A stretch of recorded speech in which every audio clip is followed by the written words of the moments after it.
ஆதித்யாய சோமாய மங்களாய புதாயஷ குரு சுக்ர சனீஸ்வராய ராகுகேதுவே நமக. அனைவருக்கும் கற்பக விநாயகரின் அருளாசி கிடைக்கட்டும். உலகெங்கும் வாழும் தமிழ் மக்களுக்கு வீனஸ் பாலாஜியின் அன்பு வணக்கங்கள். நான் வீனஸ் ஆஸ்ட்ரோ அகாடமியின் ஜோதிட பேராசிரியர் மற்றும் சோழி பிரசன்ன ஜோதிட ஆராய்ச்சியாளராக இருந்து அனைவருக்கும் போய் ஜோதிடம் சென்ற பணியில் இருக்கோம். நம்ம சேனலை ஃபஸ்ட் டைம் பார்க்குறீங்கன்னா சப்ஸ்கிரைப் பண்ணிக்கோங்க. பெல் பட்டனில் ஆல் ஆப்ஷன் ப்ரெஸ் பண்ணுங்கள். நம்ம இன்றைக்கி 12 ராசி அன்பர்களுக்கு அடுத்த 60 நாட்கள், அதாவது டிசம்பர் மாதம் 31ஆம் தேதி வரைக்கும் எந்தெந்த மாதிரி பலனை கொடுக்க போகுது, எந்தெந்த விஷயத்தில் கவனமாக இருக்கணும். எப்பவுமே ஒரு காலகட்டத்துலையும் பார்த்திங்கன்னா சில விஷயங்கள் நல்லதும் சில விஷயங்கள் கெட்டதும் எப்பயுமே எல்லாருக்குமே கலந்து நடக்குது. அதற்கு காரணம் பார்த்திங்கன்னா குரு ராகு கேது சனியுடைய பெயர்ச்சி பலன்கள். பார்த்திங்கன்னா சில காலகட்டங்கள் வக்ரமாவாங்க, சில காலகட்டத்தில் அதிச்சாரம் பெறுவாங்க. இந்த காலகட்டங்களில் நம்ம எந்த விஷயத்தில் கவனமாக இருக்கணும், அதுவும் இல்லாமல் பார்த்திங்கன்னா ஒரு வருஷம் முடியக்கூடிய காலகட்டங்களில் நம்ம எந்தெந்த விஷயத்தில் கவனமாக இருக்கணும், எந்தெந்த விஷயங்கள்லாம் செய்யலாம் அப்படின்னு தெரிஞ்சுக்கிட்டோம் அப்படின்னா நிறைய நம்மளுக்கு பிரச்சனைகள் குறையும். அதனால தான் நம்ம இந்த அடுத்த 60 நாட்கள் என்னென்ன மாதிரி நடக்க போகுதுன்றதை டீட்டெயிலாக பார்க்க போகிறோம். இதில் முக்கியமாக என்னென்னு கேட்டிங்கன்னா, சனி பகவான் வக்கர நிவர்த்தி ஆகிறாரு, குரு அதிச்சாரம் பெற்று வக்கரகதிக்கு வராரு. அதே போல் ராகு கேதுக்கள் தனது பாகைகளை குறைத்து கொண்டே வருது. இந்த மாதிரி விஷயங்கள்லாம் நடக்கிறதுனால பார்த்திங்கன்னா நிறைய மாற்றங்கள் மாநில உலகத்தில் கண்டிப்பாக நடக்கும். அந்த விஷயங்களை தான் டீட்டெயிலாக இந்த 12 வீடியோவிலும் பேச போகிறோம். ஸ்கிப் பண்ணாமல் பாருங்கள், லைக் பண்ணுங்கள், கமெண்ட் பண்ணுங்கள், ஷேர் பண்ணுங்கள். மீன ராசி அன்பர்களுக்கு அடுத்த 60 நாட்கள் எந்தெந்த மாதிரி விஷயங்கள் நடக்க போகுது, எந்த விஷயத்தில் ஜாக்கிரதையாக இருக்கணும், எந்த விஷயங்கள்லாம் செய்யலாம் அப்படின்னு டீட்டெயிலாக பார்க்க போகிறோம். மீன ராசியில் வரக்கூடிய நட்சத்திரம் பூரட்டாதி, உத்திரட்டாதி, ரேவதி நட்சத்திர அன்பர்கள். இந்த மீனராசி இருக்கக்கூடிய பிரச்சனை என்னென்னா, முயற்சி செஞ்சு நல்லா வரக்கூடிய நேரத்தில் நிறைய விஷயங்கள் நடக்கக்கூடிய நேரத்தில் நீங்கள் எதையும் நிறைய விஷயங்களை விட்டுருப்பீங்க. அதனால தான் இப்போ பிரச்சனை சந்திக்கிறீங்க. நிறைய மீனராசி நண்பர்களுக்கு இப்போ இருக்கக்கூடிய பெரிய பிரச்சனை என்னென்னா, நான் நினச்சது ஒன்று நடக்குது ஒன்றா இருக்குது சார், என்ன பண்ணுறதுன்னு தெரியல, நான் நிறைய விஷயங்கள்லாம் முயற்சி பண்ணிக்கிட்டே இருக்கேன் ஆனால் ஒன்றும் நடக்க மாட்டேங்குது. அதுவும் முக்கியமாக பார்த்தீங்கன்னா பிஸ்னஸ் பண்ணுறவங்க பயங்கரமான கடனில் இருக்கீங்க, நஷ்டத்தில் இருக்கீங்க, புதிய வாய்ப்புகள் இல்லை. சில பேர்லாம் பார்த்தீங்கன்னா இன்வெஸ்ட் பண்ணிட்டு லாக் ஆகி உட்காந்துருக்கீங்க, என்ன பண்ணுறது தெரியாமல் முயற்சிட்டு இருக்கீங்க. அடுத்த நிலை மாறுமா மாறாதா, 7.5 சனி வேறு சொல்கிறாங்க, அந்த மாதிரி யோசனையில் இருக்கீங்க. அந்த மாதிரி யோசனை இருக்கீங்கன்னா ரொம்ப கவலையப்படாதீங்க. இந்த அடுத்த 60 நாட்களில் நிறைய சேஞ்சஸ் வரும். காரணம் கேட்டிங்கன்னா, உங்கள் ராசியாதிபதி வக்கரமாகி திருப்பி மிதுன ராசிக்கே வரார், 4ஆம் இடத்துக்கு வராரு. அதே போல் சனி வக்கர நிவர்த்தி அடைகிறார். இது ரெண்டுமே உங்களுக்கு பாசிட்டிவாக தான் கொடுக்கும். என்னன்னா சில விஷயங்கள் உடனே நடக்காது, அவ்வளோதான் விஷயம், கொஞ்சம் லேட் ஆகும். அதை நீங்கள் முதல்ல தெரிஞ்சுக்கிட்டு சில விஷயங்கள் பண்ணிங்கன்னா பிரச்சனைகள் வராது. அதுவும் முக்கியமாக பிஸ்னஸ் பண்ணவங்களுக்கு என்ன, நான் இந்த பணத்தை போட்டேன், நாளைக்கு வந்துடணும், அதுக்கு அடுத்த நாள் வந்துடணும், அப்போ தான் நான் கடன் வாங்கின இடத்துல கொடுக்க முடியும், லோன் கட்ட முடியும், நான் மாதம் டியூ கட்ட முடியும், நான் மாதம் இன்ட்ரெஸ்ட் கட்ட முடியும். இந்த மாதிரி பிரச்சனைகளில் ஒரு நெருக்கடி இருக்குது. வேறு இடத்துலேருந்து கடனை வாங்கி அப்படியே பரட்டிக்கிட்டு செஞ்சுக்கிட்டு இங்கே கொடுத்து அங்கே வாங்கிட்டு, அங்கே கொடுத்து இங்கே வாங்கிட்டு, ஒரே பணம்னே யோசிக்க வேண்டியிருக்கு சார். யார்கிட்ட கடன் வாங்கலாமல் யோசிச்சே டயர்டாயிட்டேன் சார்னு சொல்லக்கூடிய ஒரு நிலையில் தான் இருக்கீங்க. கொஞ்சம் பிளான் பண்ணுங்கள், எப்போ கொடுக்கலாம், எப்போ வரும், கொஞ்சம் எல்லாமே லேட்டாக வரும்னு நம்புங்க. அப்படி தான் இருக்கும், அதில் எந்த டவுட்டும் கிடையாது. 7.5 சனி இருக்கிறதுனால சில விஷயங்கள் தாமதமாக தான் நடக்கும். நீங்கள் நினச்சா மாதிரிலாம் உடனே பணம் வந்துடாது, உடனே நீங்கள் பணத்தை கொடுத்துட முடியாது, உடனே பிஸ்னஸ் கிடச்சிடாது. அதை நீங்கள் யோசித்து செஞ்சிட்டீங்க அப்படின்னாவே லைஃப்பில் முதல்ல பிரச்சனைகள் கம்மியாகும். அதே மாதிரி சில விஷயங்களை பேப்பரில் எழுதுங்க. நிறைய மறதிகள் வரும், நிறைய குழப்பங்கள் இருக்கும்.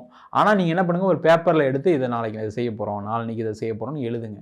அதேமாரி யாருக்கு பேமெண்ட் கொடுக்கணும், யாருக்கு பேமெண்ட் கொடுக்கக்கூடாது, யாருக்கு ப்ரியாரிட்டி கொடுக்கணும் அப்படின்றத கொஞ்சம் அட்ஜஸ்ட் பண்ணுங்கள். சார் எல்லாருக்குமே பணம் கொடுத்து தான் ஆகணும், கண்டிப்பாக அதில் எந்த டவுட்டுமே வேண்டாம் இருக்குது.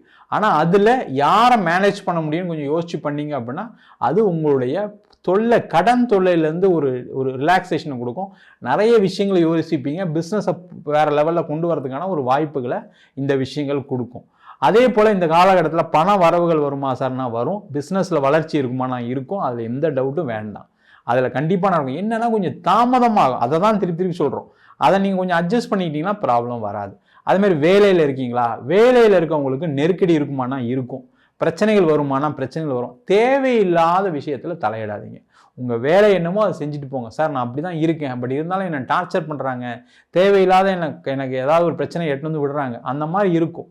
அப்போ நீங்கள் தெய்வ வழிபாடு பண்ணுறது நல்லது. உங்கள் ஜாதகத்தை பார்த்துங்க, பார்த்துட்டு என்ன தெய்வ வழிபாடு பண்ணால் நம்மளுக்கு பிரச்சனைலேருந்து விலகி இருக்கலாம் தெரிஞ்சுக்கங்க. அதே போல் இந்த காலகட்டத்தில் வேலை மாற்றத்துக்கு எதுவும் ட்ரை பண்ணாதீங்க. இருக்கிற வேலையில் கண்டினியூ பண்ணுங்கள். நீங்கள் வேலை மாறினாலும் அங்கே போய் ஏதாவது ஒரு பிரச்சனை வரதுக்கான சான்சஸ் தான் இருக்குது. இருக்கிற வேலையும் விட்டுட்டு போயிடுவீங்க, அதனால் பாதிப்புகள் வரும். கொஞ்சம் கவனமாக இருங்க. வேலை இல்லவே இல்லை சார், வேலை போயிடுச்சு சார் அப்படின்னவங்க வேலை தேடுங்க. நீங்கள் எதிர்பார்த்த சம்பளம் கிடைக்காது, நீங்கள் எதிர்பார்த்த பதவிகள் கிடைக்காது. நல்லா நான் வச்சுக்கோங்க. அதை நீ எனக்கு கிடைச்சாதான் நான் வேலை பார்ப்பேன். கொஞ்சம் கௌரவம் அதிகமாக பார்க்கக்கூடியவர்கள் மீனராசி என்பது, அதில் எந்த டவுட்டும் கிடையாது. அது தேவை தான். ஆனால் இப்போ அது நடக்குமான்னு கேட்டால் நடக்காது. தேவையில்லாமல் பழைய மாதிரி சம்பளம் கிடைச்சாதான் செய்வேன். இப்போ ஒரு 20% 30% சம்பளம் கம்மியாக இருந்தாலும் எடுத்துக்கங்க. உங்களுடைய வேலையை பார்த்து அவங்களே உங்களுக்கு சம்பளம் அதிகமாக கொடுப்பாங்க. ஏன்னா அந்த அளவுக்கு திறமை வாய்ந்தவர்கள் மீனராசி. எந்த விஷயம் கொடுத்தாலும் சரி உங்களால் செய்ய முடியும். அது எந்த வேலையாக இருந்தாலும் சரி, அந்த திறமை இருக்குது. உங்களால் 4 பேருக்கு நல்லது நடக்கும், அதில் எந்த டவுட்டும் கிடையாது. ஆனால் இப்போ நேரம் சரியில்லாதனால நீங்கள் எதிர்பார்த்த நீங்கள் போய் உட்காந்து பேசுனீங்கன்னாவே நீங்கள் ஏதாவது ஒரு இதுக்கு சேலரிக்கு நெகோஷியேட் பண்ணாமல் இல்லை எங்களால் இவ்வளோ கொடுக்க முடியாதுன்னு தான் ஆரம்பிப்பாங்க. சார் அப்படி தான் சார் சில வேலையெல்லாம் விட்டுட்டேன் அப்படின்னு நிறைய பேர் சொல்லுவீங்க. அந்த மாதிரி யாராவது இருந்தீங்கன்னா கமெண்ட் பண்ணுங்கள். கண்டிப்பாக அது இருந்திருக்கும். அந்த மாதிரி இல்லாமல் இருக்கிற வேலையை எடுத்துங்க.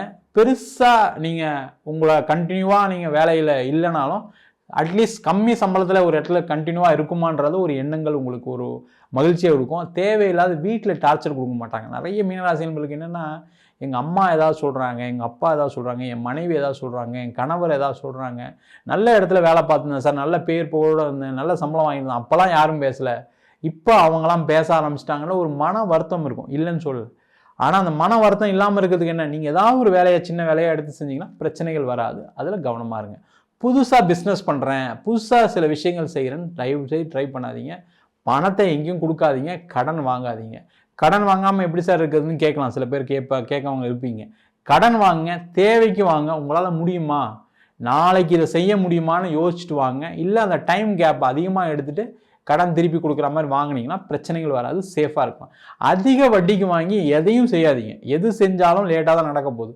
அதிக வட்டிக்கு வாங்கி செஞ்சிங்கன்னா என்ன ஆகும், மாற்றத்துக்கான ஒரு சூழ்நிலை வரும். கவனமாக இருங்க. அதே போல் இந்த நேரத்தில் வீடு வாங்கலாமா சார், இடம் வாங்கலாமா சார்னா வாங்கலாம். வீடு வாங்கலாம், இடம் வாங்கலாம். அதை பக்காவாக பிளான் பண்ணுங்கள். ஒரு வீடு புக் பண்ணுறீங்க அப்படின்னா எனக்கு ஒரு 6 மாதம் கழிச்சு தான் வரும், ஒரு 9 மந்த்ஸ் கழிச்சு தான் வரும், ஒரு 1 இயர் கழிச்சு தான் அந்த வீட்டுக்கு போக போகிறோம்.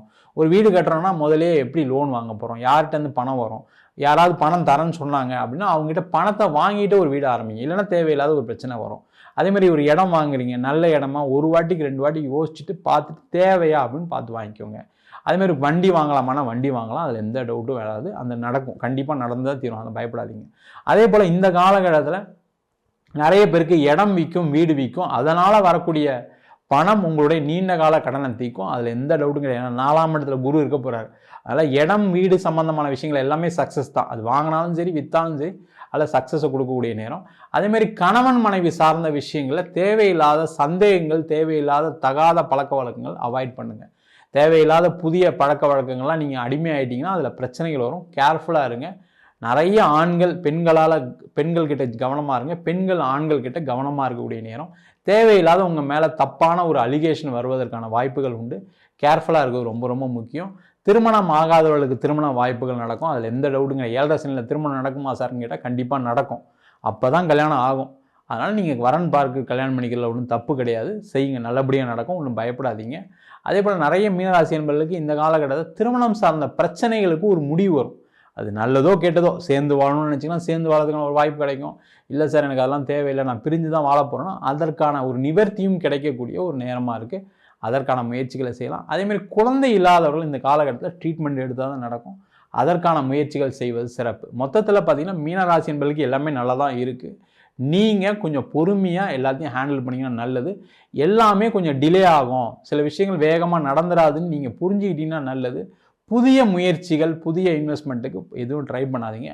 உடல்நலம் சார்ந்த விஷயங்கள கவனமாக இருங்க. பிபி இருக்குது, சுகர் இருக்குன்னா அதுக்கு ரெகுலராக மெடிக்கேஷன் எடுத்துங்க, டாக்டர் பாருங்கள். பெருசாக பிரச்சனைகள் எதுவும் வராது. ஆனால் நீங்கள் ரொம்ப கேர்லெஸ்ஸாக இருந்தீங்கன்னா பிரச்சனைகள் வந்தே தீரும். கவனமாக இருப்பது சிறப்பு. நம்ம சொன்ன பலன்கள் அனைத்தும் பொதுவான கோச்சார பலன்கள். உங்கள் ஜாதகத்தில் சனி பகவான் வக்கரமாக இருந்தாருன்னா நம்ம சொன்ன பலன்கள் நல்ல மாறி நடக்கிறதுக்கான சான்சஸ் இருக்குது. அதே போல் மற்ற கிரகங்களுடைய கோச்சாரம் ரொம்ப முக்கியம். உங்கள் ஜாதகத்தில் கூடிய கிரகணிலும் ரொம்ப முக்கியமாக இருக்குது. தசாபுத்தி அப்படின்னு சொல்கிறோம். அந்த தசாபுத்தி பார்த்திங்கன்னா நிறைய பேருக்கு பிரச்சனைகள் அனுபவிக்கக்கூடிய தசாபுத்தியாக இந்த ராகு தசை, சனி தசை, கேது தசை அதிகமாக இருக்குது. இதெல்லாம் பாவகிரகங்களுடைய தசை. அப்படி இருக்கும்போது கெட்ட பிரச்சனைகள் வரும்ன்றது எல்லாருக்குமே தெரியும். ஆனால் சுபகிரகங்கள்னு சொல்லக்கூடிய சுக்கிரன், அதே போல் குரு, அது மட்டும் இல்லாமல் புதன், இந்த திசையிலும் நிறைய பிரச்சனைகளை சந்திக்கக்கூடிய அன்பர்கள் நிறைய பேர் இருப்பீங்க. அவங்க உங்கள் சுய ஜாதகத்தை பார்த்துட்டு முடிவுகள் எடுப்பது சிறப்பு. ஜாதகம் என்கிட்ட பார்க்கணும்னு நினச்சிங்கன்னா கீழே நம்பருக்கு வாட்ஸ்அப் பண்ணிட்டு ஜாதக பலனை தெரிந்து கொள்ளலாம். ஜாதகம் இல்லாதவங்களுக்கு சிங்கிள் பேஜில் பிடிஎஃப் ஃபார்மேட்டில் வெறும் 99 ரூபாய்க்கு ஜாதகம் கொடுக்குறோம். டீட்டெயில்டாக வேணும், நோட்டில் எழுதுன மாதிரி வேணும்னு நினச்சிங்கன்னா 51 பக்கம் கொண்டு டீட்டெயில்டான ஜாதக நோட்டு வெறும் 500 ரூபாய்க்கு கொடுக்குறோம். அதில் பலன்கள் வராது. சில பேர் ஃபோன் பண்ணி நோட்டில் எழுதி தருவீங்களான்னு கேட்குறீங்க. நோட்லையும் எழுதி தரோம். அதுக்கு ஒரு வாரம் டைம் எடுத்துக்கிறோம். வேணுன்றவங்க கீழே நம்பர் வாட்ஸ்அப் பண்ணுங்கள். நம்ம வீனஸ் ஆஸ்ட்ரோ அகாடமியில் அடிப்படை ஜோதிட பயிற்சி வகுப்புலேருந்து வகுப்புகள் நடத்திட்டுருக்கோம். கிரகம்னா என்ன, நட்சத்திரம்னா என்ன, ஒரு ஜாதகம் எப்படி பார்க்கறது, என்ன மாதிரி பலனை கொடுக்கும் ஒரு ஜாதகத்தில், என்ன பிரச்சனைகள் இருக்குது அப்படின்னு சொல்லி கொடுக்குறோம். அது மட்டும் இல்லாமல் திருமண பொருத்தம், வாஸ்து, நியூமராலஜி, அதே போல் பிரசன்ன ஜோதிட முறையில் தாம்பூல பிரசன்னம், சோழி பிரசன்னம், அஷ்டமங்கல பிரசன்னம், இந்த பிரசன்னங்கள்லாம் பார்க்கும்போது என்னன்னா வாழ்க்கையில் எதனால் இந்த கஷ்டங்கள் வருது, எதனால் நல்லது நடக்குது அப்படின்னு பார்க்கக்கூடிய ஒரு அற்புதமான பிரசன்னங்கள் வகுப்புகள் நடத்திட்டு இருக்கோம். அது மட்டும் இல்லாமல் தெய்வ பிரசன்னம் சொல்லக்கூடிய தெய்வத்தை எப்படி பிரதிஷ்டை பண்ணுறது, எந்தெந்த மாதிரி தெய்வங்கள்லாம் நம்ம பிரதிஷ்டை பண்ணலாம் அப்படின்னு சொல்லி பார்க்கக்கூடிய தேவ பிரசன்னம் முதற்கொண்டு சொல்லித்தரோம். ஆண் பெண் இருபாலரும் படிக்கலாம். வயது வரம்பு கிடையாது. குறைந்த கட்டணத்தில் வகுப்பு நடத்திட்டு இருக்கோம். நேரடி வகுப்பாக நடக்குது. வெளியூர் வெளிநாட்டில் படிக்கிறவங்க ஆன்லைன் வகுப்புலையும் சேர்ந்து படிக்கிறாங்க. படிக்கணும் விருப்பப்படுறோம் கீழே நம்பர் வாட்ஸ்அப் பண்ணிட்டு பயிற்சிக்கான விவரங்களை தெரிந்து கொள்ளலாம். உங்களிடம் விடைபெறுவது வீனஸ் பாலாஜி. சர்வஜனா சுகினோ பவந்து.